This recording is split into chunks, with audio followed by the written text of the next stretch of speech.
Welcome, everyone, to the Monthly Movie Dispatch, the movie review show from friends you can trust. Every week, we broadcast a review of a new film, talk about some film news, and recommend what to watch.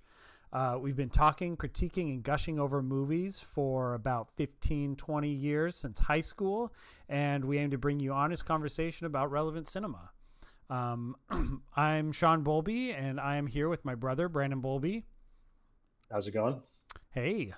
And today we're going to be talking about the film The Card Counter that is out in theaters right now.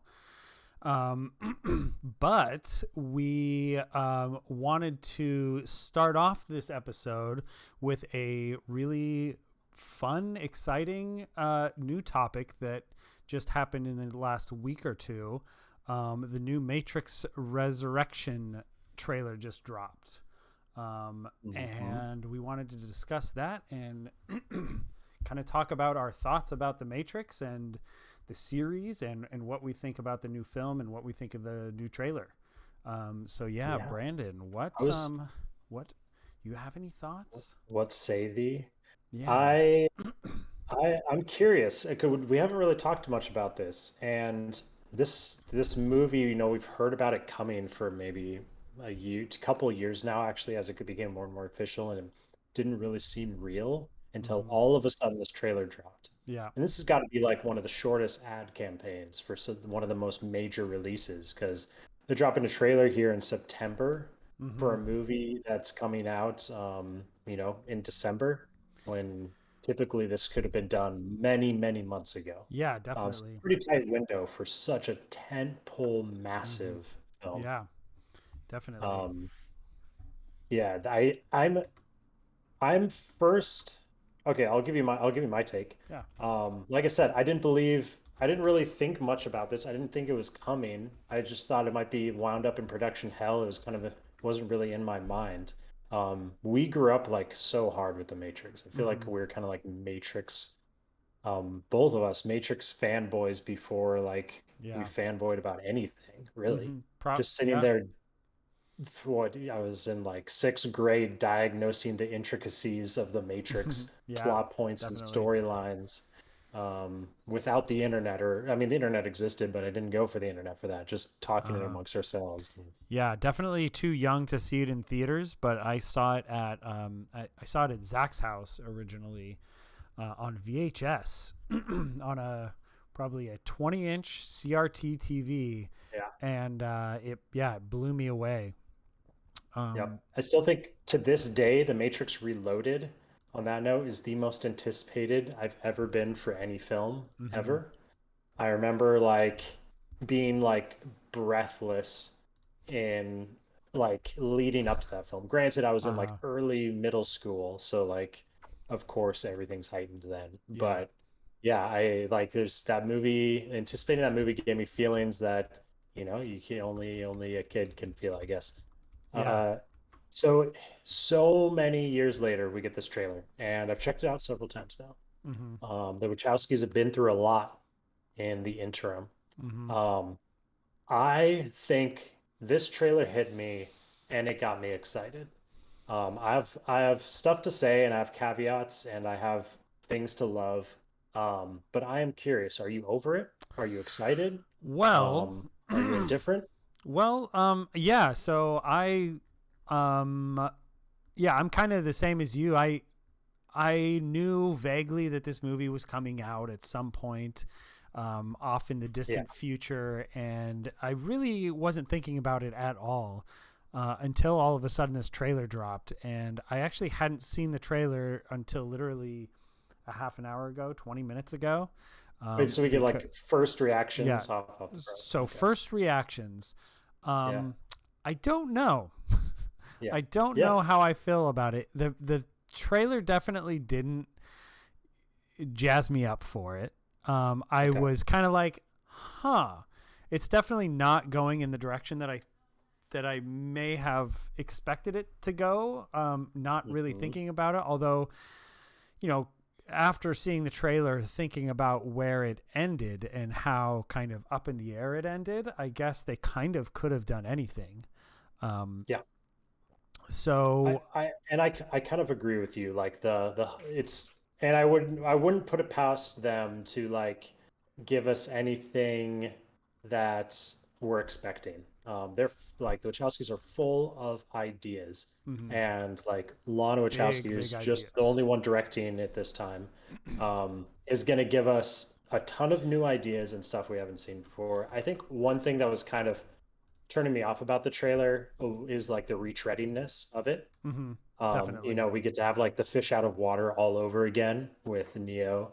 Um, and you know, it's kind of like the reset button, literally like Hmm. what Star Wars did with you know, with episode 7, right? Yeah. Just kind of redoing A New Hope over again. But I feel like they're smarter than that. And the stuff we're seeing in the trailer is going to be like literally 10 minutes Hmm. of the setup, and then it's just going to explode from there into its own action-packed insanity. Um, Yeah. but yeah, yeah. So that's also my concern. But I think they're smart enough to like get past that quickly. Hmm. Yeah. So I haven't hardly done any research on this movie, and after you just said that, yeah, it looks like just Lana Wachowski is directing it, and she's the only one that wrote it of the Mhm. Wachowski sisters, and it's David Mitchell and Alexander Hemmon, Mhm. who co-wrote it with Lana Wachowski. So that's interesting. It's not them together working on the project, which I believed they pretty. I thought they pretty much did everything together. So David, she's working on it with like actual authors, Okay. who like David Mitchell was the author of Cloud Atlas. Okay. And so, like, just that decision alone is I'm gonna find the guy who wrote this book that I fell in love with and made a movie of, and Hmm. have him help me come up with ideas for this new film. Yeah. Like that alone is just that of getting someone like that is already creative. Yeah. Um, Definitely. so So yeah, there's a lot of stuff that I kind of keep going, huh, over and over again as I find out more about this movie. I don't know if I'm jazzed about it or if I am a little bit let down by the trailer. But yeah, I also kind of agree that it's like they are kind of retreading old material. You know, like the fish out of water, trying to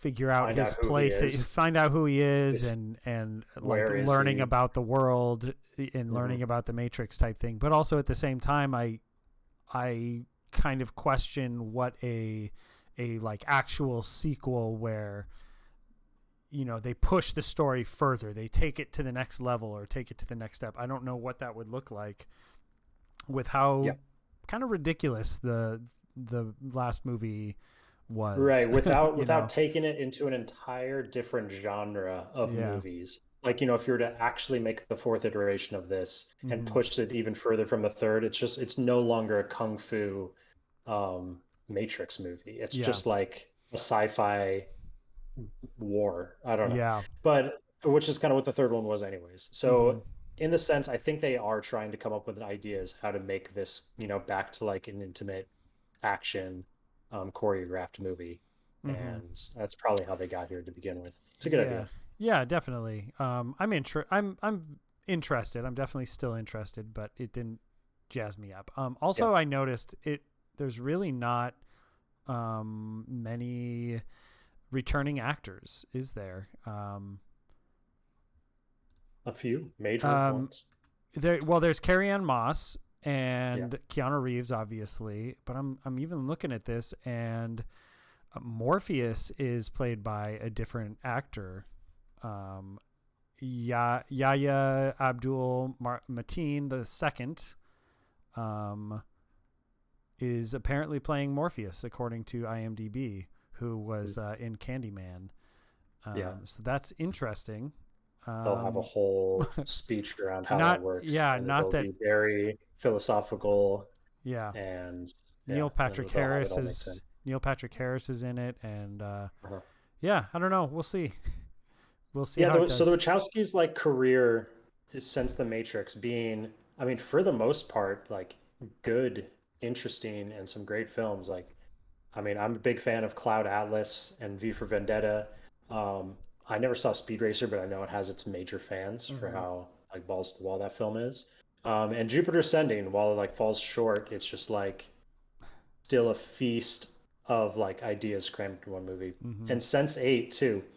Yeah. That show is like them absolutely unhinged. Yeah. So no matter what they've done in the past 20 years, it's it is more than most directors can do in like an entire lifetime. Mm-hmm. They do in each one of their films, good or bad. So I'm excited for what Lana brings Yeah, in this definitely. fourth one, and it's Mm-hmm. crazy. It's just coming out this Christmas. Yeah, Uh, definitely. yeah. Um, yeah. So, what do you say we move on? Those are our thoughts on the Matrix. What's it called? The Matrix Resurrections.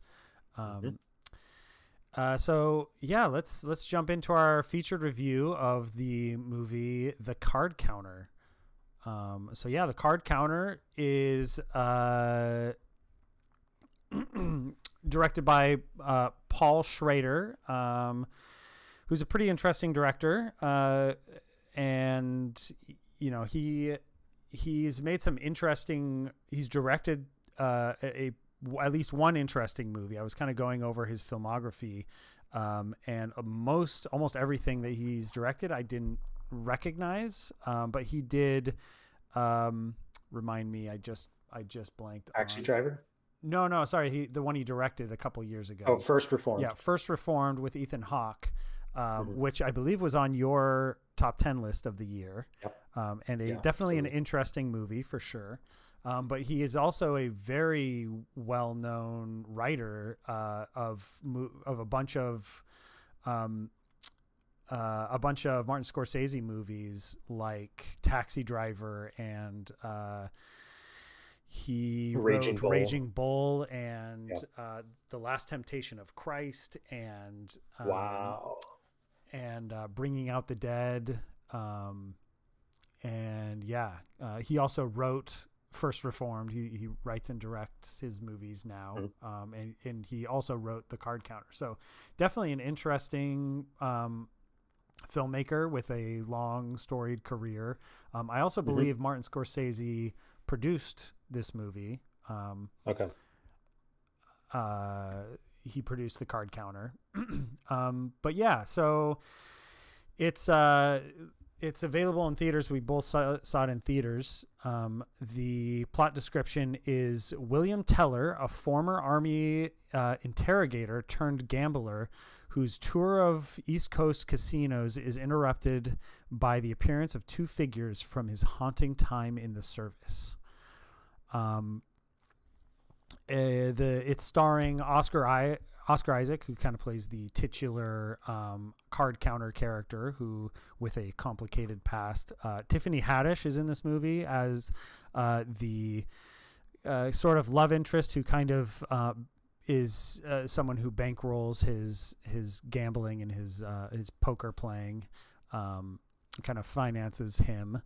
Ty Sheridan is also in this movie, one of the characters from his complicated past, who is also doing some interesting stuff right now. And I was trying to figure out who that kid was the whole time. His face looked so familiar, and now I'm seeing he has a pretty big Yeah, filmography. yeah, I But yeah, remember him. it was Cyclops. It was Yeah, Cyclops. Cyclops, and he was in Ready Player One. He was also the kid in one Right, of the Ready kids Player One. in Mud. So yeah, Yeah. he's interesting. He's done some interesting stuff, and he's one of the someone who I'm excited to see what he ends up doing, Mhm. how his career develops. And the other one is Willem Dafoe is in this movie as the Major The John villain. Gordis, who is another figure from his past. So yeah, I guess so. My thoughts about this movie is it's an interesting movie. There's a lot going on. It's a little bit of a mixed bag. It has some interesting themes, which we'll get into, and Lots of themes. lots of You'll need to themes. tell me about. It's yeah, definitely. Paul Schrader definitely has a voice. He in all of his movies, he has something to say, and he says it in really interesting ways with his movies. He's really good with tone and building tension, and kind of I would say is really great and with and providing tension mm, when it finally kind of gets going. mm-hmm. Yeah, Yep, definitely. keep Like going. building the tension and then like paying it off for sure is he's really good at that. Um, and he does a really good job of kind of immersing you in the psyche of his characters. And for me, I actually went into this movie not knowing pretty much anything about it, not even Yeah, really knowing what it was absolutely about. nothing. Saw no trailer. You were like, Brandon, we're reviewing this, and Uh I went huh. and saw it. I Yeah. saw who was directing it, and that's it. Mm-hmm. And yeah, so you know, I think it opens up with a lot of really interesting mystery, and kind of the way that the movie builds and develops. It's all about finding out who this character is and what Yeah. he's all about. And there's a lot of really interesting details that they bring into the movie. Like there's a lot of really great characterization that really, especially early on, kind of hints at a much more complex and interesting person that he turns out to be. Um, I I think. think that is a pretty strong point of the movie is things are unique enough to make you like curious about what's going to happen next. Like just like our three main cast members that you list off before, like each of them is like not quite normal. There's something weird about them. You don't know what their motivations or intentions are or why they're acting so friendly or so extremely serious. Like Mhm, everything's a little off. Same with just like, same with the setting. Um, the, the gambling scene, it's unique, it's different. mhm. The him traveling in his kind of like nomad lifestyle of blackjack. Yeah. Everything is kind of different. Like it's just all these little concepts you haven't seen in a movie, adding up to you just being like kind of like what's you're like really interested in what's next the whole time. Yeah, So it definitely. grabbed me that way for sure. Hmm. And then, yeah, the movie definitely opens up into something I definitely wasn't expecting it to go. Mhm. It really has some things to say that I haven't really seen said in too many in any movies about kind of a recent American history, a very complicated part of American history, and yeah. I also think Oscar Isaac is quite good in this movie. I think Mhm. he's very in a lot of ways very stoic and kind of monotone a little bit. Yeah. Um, but you can he really gives the sense that he is holding back just waves of pain and emotion and holding Barely back. holding it Yeah. together with this obsession he's latched onto. Yeah, definitely. And the way that I would say this movie has two different distinct like kind of story threads that it's juggling. Oh yeah. One being Yeah. the card counter, or the card counter. Although I will say I don't. The card counter is a little bit of a misnomer for me. He's doesn't do a whole lot of card counting.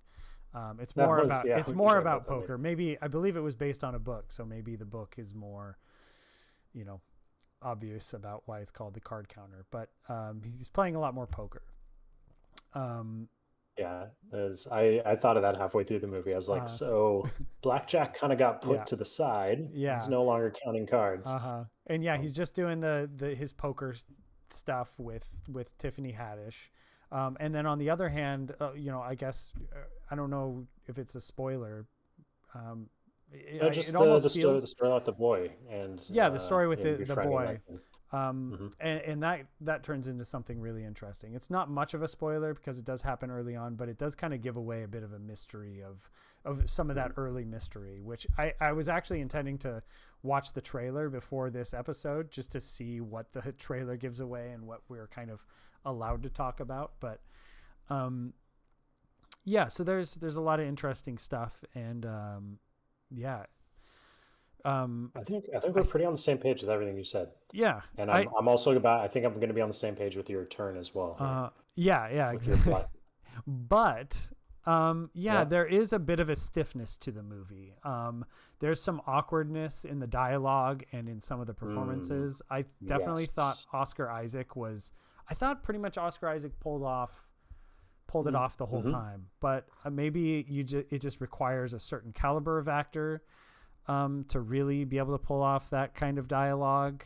But I don't know. I honestly thought the movie was like trolling me for a bit. Mm-hmm, Like, I thought it was like almost, because it was like tacky in mm-hmm, some very specific ways, like acting and dialogue and yeah. some settings and stuff. And I honestly thought the movie was like doing it self-aware, and we were gonna see like a big turn revealing that it was somehow like doing this on purpose. Mm-hmm. Um, but no, I think no, it wasn't. It was maybe a little too cheap and rushed. Yeah. And in this moment, the director didn't have an eye to stitch that dialogue together and that editing together to make it flow.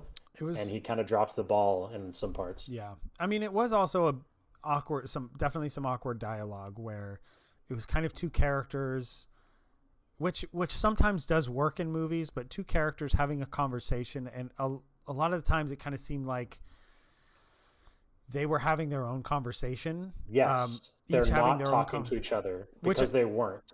Like, yeah, they were shot separately at different times, and maybe they're trying to have that natural flow, but the way it's editing maybe back and forth, you can see that seam of like this person was punched in here and they're just starting a new phrase that doesn't match up with the previous thing the other person said naturally. uh-huh, yeah. There was a lot of that. Hmm. And even to the point where someone would ask a question and the person would go to answer the question, and they would answer the question in a way it's like no one would ever respond like that, would say that phrase to answer that question, like just there was a bit of a clunkiness to it for sure. Yeah. It's kind of like it's like filmmaking. It dropped the ball in a weird way that you don't see often, like filmmaking 101. Mm-hmm. Like, there wasn't polish to it, um, and you could just see the filmmakers. It took me out of the movie often because I could Mm-hmm. see the seams in all those little pieces Yeah, as they were definitely. messing up. Mm-hmm. um for sure. Mm. The other my other but with the movie is I don't know, as interesting as the two different storylines were, I don't know how they really came together in the end. Yeah, I just I know found some places where I could kind of put the two storylines together to create some kind of metaphor, but it didn't really come together in the end for me. I would be yeah. curious to know what if someone did find a way to put them together and figure out what he was going for, because I mean I know he's a fantastic writer. Uh, we all know that, and we know he's capable of making a really good, interesting, complex film. But yeah, I just for whatever reason in this movie, the ball was a little bit dropped, and it didn't all come together. Although I will say I was very interested throughout the movie, and the relationships were really interesting and complex and sometimes beautiful and sometimes yeah. I think a thing that makes us question why these two pieces of the movie and how do they work together is like because they were each given such kind of equal time Mm-hmm. in a weird way. Like, it was very 50-50. It wasn't like the movie was about gambling and then there was this backstory fluff to it, Mm-hmm. that gave him more character development. And it wasn't vice versa. It wasn't like it was about his past and then the gambling is just like getting us there. They were both like very prominent all throughout the entire movie. and given a lot of time and attention, Definitely. and Even to exposition and even voiceovers yeah, and which I really liked, even to the point where he's explaining in detail uh, card games and how to gamble, like how to play, how he goes into an explanation, a voiceover explanation of how to count cards in blackjack. And then he does the same thing with poker, and they devote a lot of time to just talking about the game of poker, and to the point where you really almost expect there to be more to it, as if there's some kind of metaphor or allegory going on there. But again, it just didn't kind of really come together. So I think we're probably at a good point to move on to spoilers. But what did you think? What would you rate this movie? Who would you recommend this movie to? It was, God, I feel like this movie should be for me. Like this is the exact type of movie that usually works for me. And it did in First Reformed. I think First Reformed somehow his last film managed to maybe be simple enough for him to make a stylized, polished film within the small story restraints that movie had. However, this one, it kind of lost me in its filmmaking.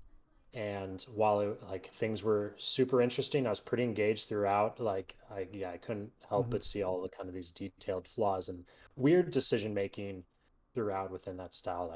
I mean, the voices, or not the voices, the soundscape. I was just like, why is that the transition that you're using over and over again? It's a little. It reminded me of like the Scream. Is that Scream, or is that Halloween? I don't know what sound you're making. Friday the 13th. Nightmare on Elm Street. Anyways, horror fans will understand which movie I'm talking about. I don't know. It reminded me of stuff like that.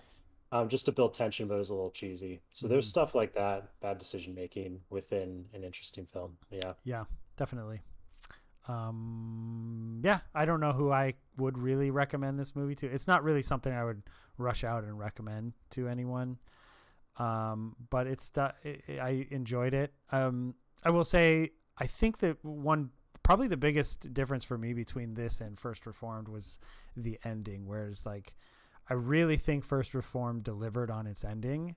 It just kind of goes totally bonkers in the end and really kind of sells the whole thing that he was doing with the movie. Whereas I don't know if the ending to this movie really delivers on. I want to get into that. Yeah, definitely. The ending. Won't say any more than that. But okay, won't say more. Yeah. So right. let's just move on. Let's go to spoilers. Spoilers. So spoilers. What? Well, first of all, we haven't even mentioned, because it's kind of a spoiler. The premise of the movie is that he is I guess he was convicted of war crimes, or I actually don't quite remember what happened, but he was in a part of the Abu Ghraib scandal. I don't know. That doesn't sound right.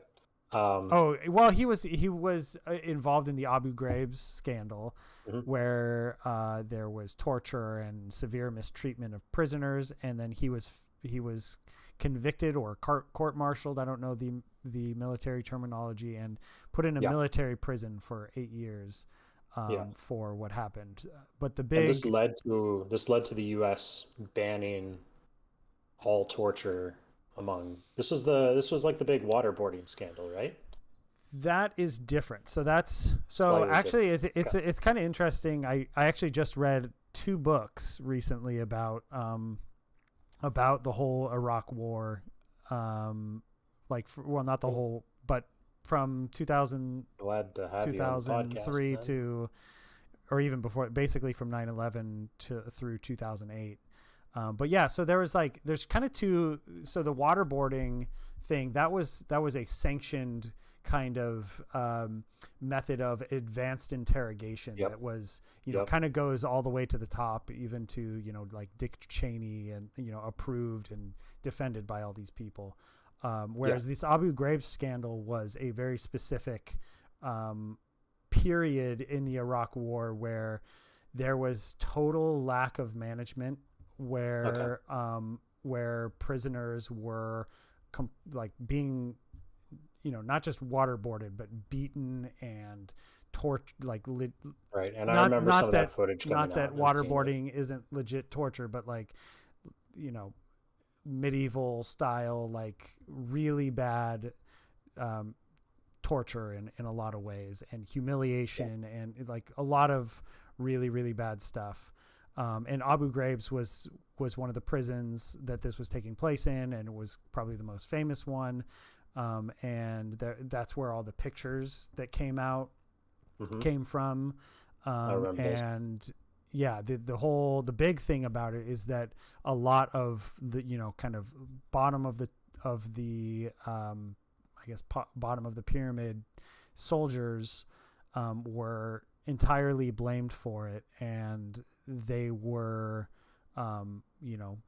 imprisoned, and no one with any kind of meaningful rank was found guilty of any responsibility or anything like that. So that's like a crazy thing to have this card counter movie laying on top of, and that's one thing that makes this movie so interesting, is that they're digging into this. Like I really liked the second time we kind of visit his past, when we're actually going through like archival footage, and like it kind of goes through like mixture of real photos, videos, stitched in with some stuff that they shot as well. I don't know, that part was really really well put together, before we get to the actual reenactment of the prison camp, which is very cheap.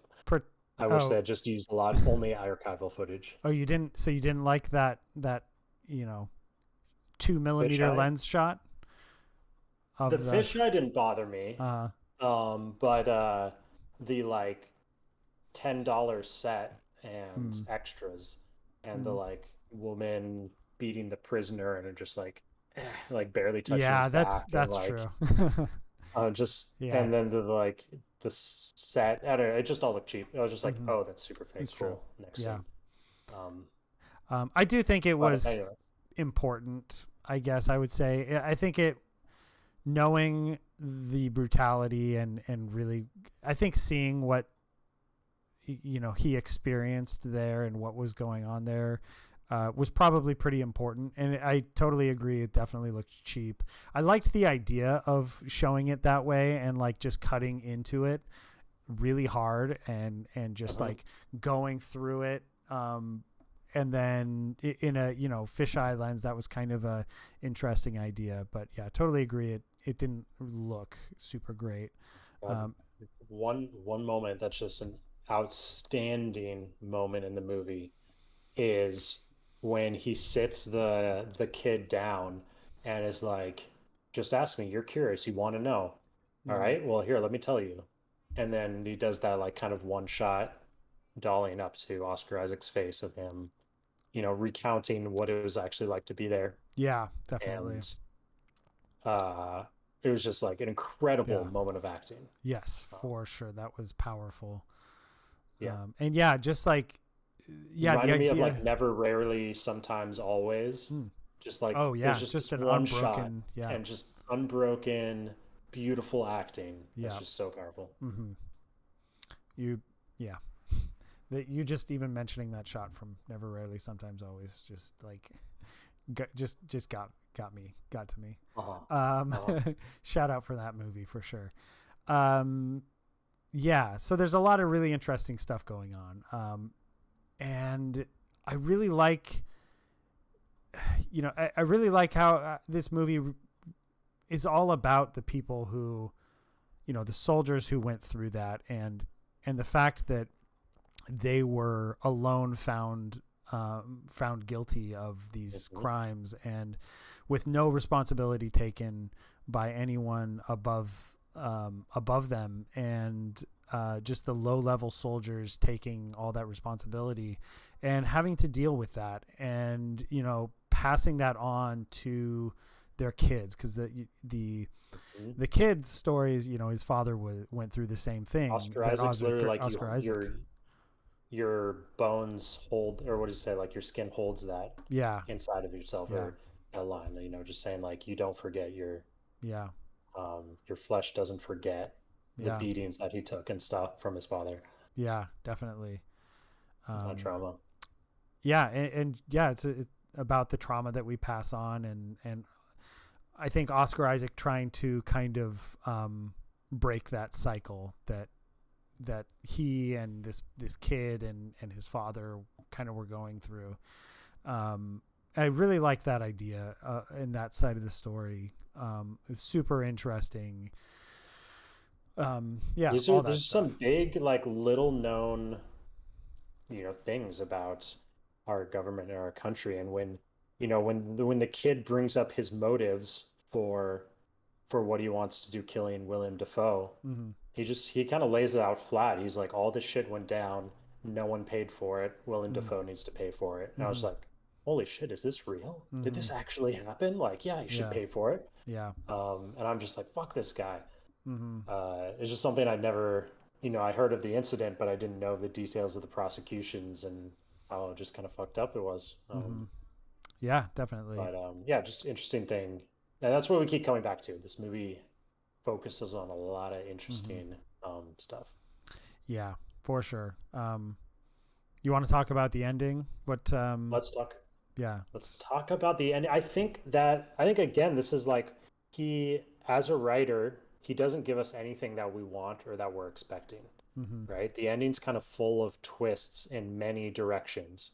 And the twists even twist, maybe they're not twists, but they come back on themselves and keep looping around. Like when Oscar Isaac had that kid in his like Dextered out white sheet hotel room, and I was like, holy shit, this whole movie's gonna just turn into like torture porn.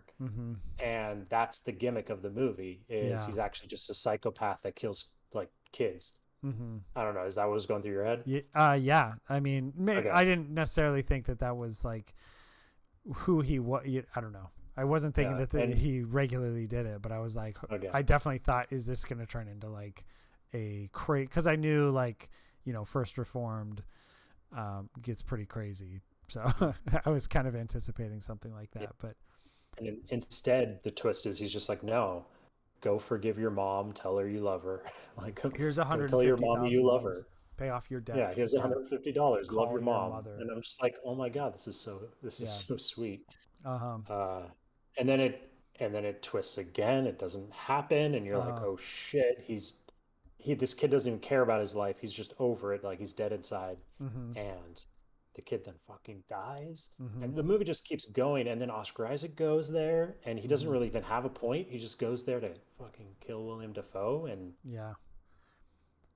I don't work out some deep psychosis where he hurts himself in the process.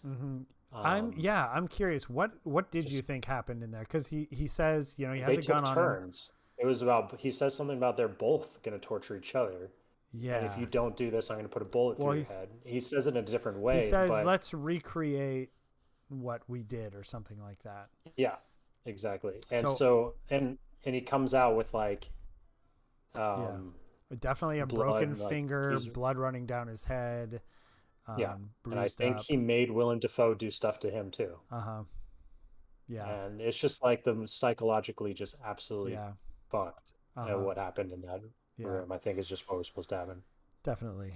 So obviously, it's just a great way to write the ending, just how many twists it goes through. First Reformed doesn't seem to shy away from a really fucked up ending, whereas this movie kind of did. I almost feel like, what do you think? It didn't show us that. Yeah, he told the kid to go back to his mom. We don't see the kid dying. Yeah. I was surprised at how kind of, obviously there's a lot of blood, but we don't see any action happen. I was surprised that it was a little like G rated with all that dramatic stuff. G, like we should be showing this movie to babies. PG-13 rated. So yeah, it was an interesting choice not to like show us. Yeah, that would have been hard to watch for sure. But yeah, There's little things. Do you have anything else to say about that scene? What else?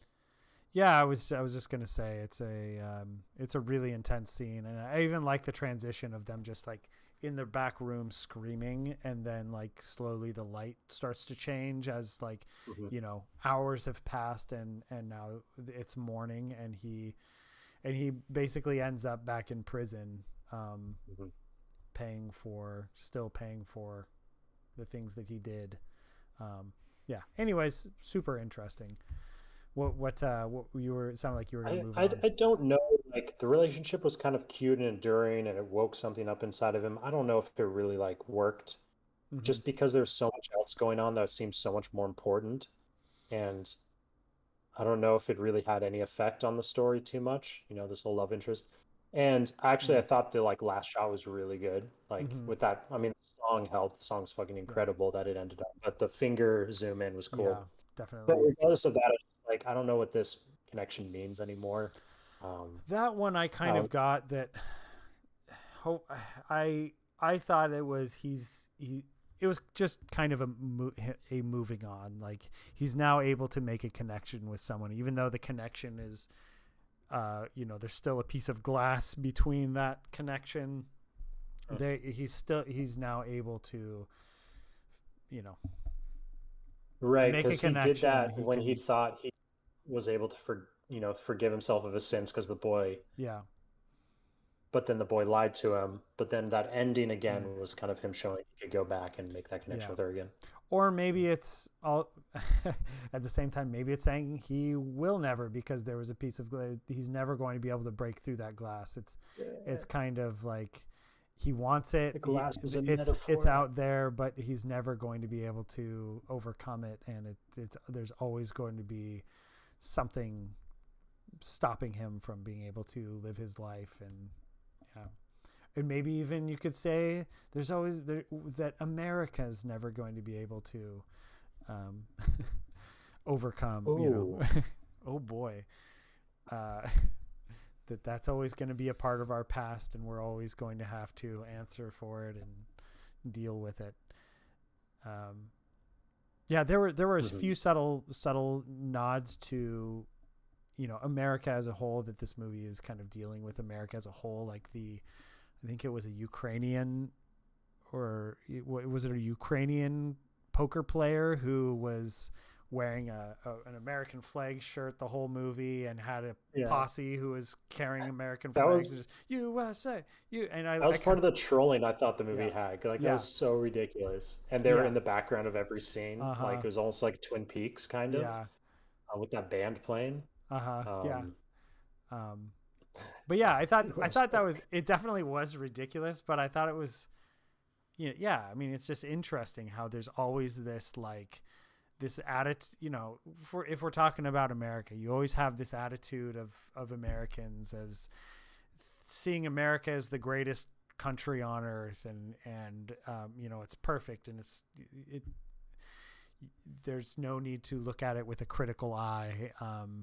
Meanwhile, and as they're just chanting mindlessly USA USA, meanwhile there's this guy who's going through all this shit, and there's like this whoa. deep dark, um, Whoa. No, I think you kind of nailed it yeah. actually. I mean, and I didn't think of that at all. Hmm. But if you were to ask um Paul Schrader, I'm Mm, sure he would get into something very detailed like that. Actually, that's a good observation. yeah. Again, I can't. That's about the only connection I can make between the the gambling story and the PTSD, Abu Ghraib story. But yeah, Hmm. yeah, that's about all I have to say. I think we touched upon Yeah. most of it. Hmm. I'm good. Yeah. Um, Definitely an interesting movie. If you wanna sink your teeth into something that's interesting and think about some interesting things, I guess, see something that has to do with an interesting part of our history, a dark part of our history, then check it out.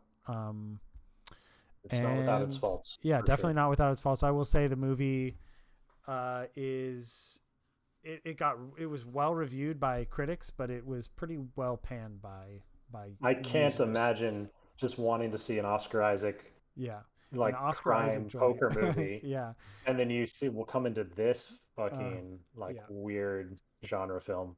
Hmm. Yeah. I felt that with people in my theater too, just Yeah, like their restlessness. They were just like, "What am I watching?" yeah, And I was ready for it, but they were not. yeah. Yeah, definitely an interesting one. So that's our review of the movie. Geez, the Like Card the card Counter. counter. I almost said First Reformed. Hard to remember because he counts so The few card. cards Yeah, throughout the exactly. movie. If you made it this far, you've either already seen it or you don't think you're going to see the movie because that was all spoilers. But yeah, next week we're going to be talking about the movie Dear Evan Hansen. That is Brandon's pick. Yeah. And why'd you pick that movie, Brandon? Tony Award winning Broadway musical Mm-hmm. turned to movie. Yeah. Dear Evan Hansen, movie musical.